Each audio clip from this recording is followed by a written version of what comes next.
In Genesis, what it actually says is that in the beginning, God created humankind in God's image. God created them male and female.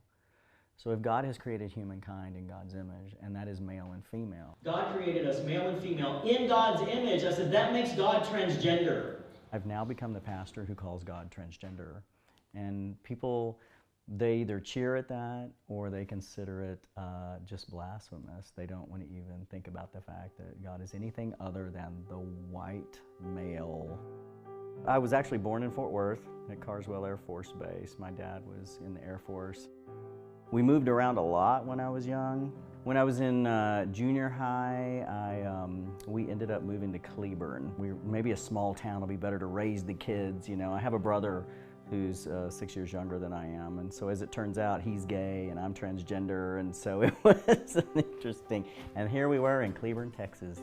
I would say I was really kind of in survival mode a lot as a kid. I was just trying to keep my head down, do what I needed to do, and I knew I was different, but as far as, you know, there weren't really voices or role models when it came to being transgender, so I didn't really have language for what I felt, and ultimately ended up in Austin, and it was there because at this point I'm identifying as a lesbian because I think, well, that's what's going on. So I'm in Austin, and that's where I found Metropolitan Community Church. And I was always kind of attracted to church.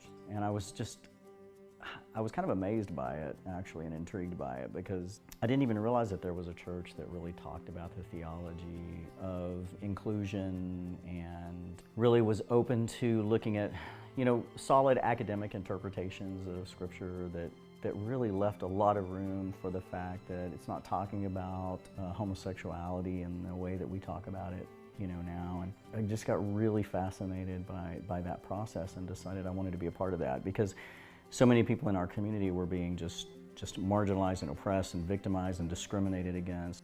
So I decided I was going to go to seminary. I really was going to just plan to be like a hospital chaplain because I did not want to preach and I didn't want to do any of that. I did a year at Austin Presbyterian. I moved back to the Dallas area, and I transferred to Perkins School of Theology. It was a couple of years later, I actually had taken a full-time position, my first, you know, senior pastor position at the MCC Church in Denton. And, you know, I think I just kind of reached that point where I just wanted to be who I was and just be David somewhere. The congregation that I'm with now, Agape MCC, I've been there, it'll be 9 years in April, and it's been amazing. I would say the core of what I'm doing as a pastor and as a transgender man, I mean, it's all part and parcel of each other. It is really all about authenticity. It is about being all of who you are in the world. And it's also about being as inclusive as I believe Jesus was teaching us to be. And even though Texas has been, you know,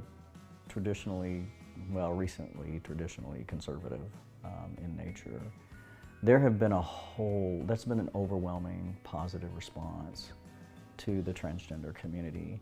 Because I believe Texas is bigger than this and smarter than this and more compassionate than some of what we're hearing right now. I see so many people struggling within, you know, religion, and so I really just want them to know, you know what, you know, your Creator loves you, loves all of creation, and we're really here to be love to each other.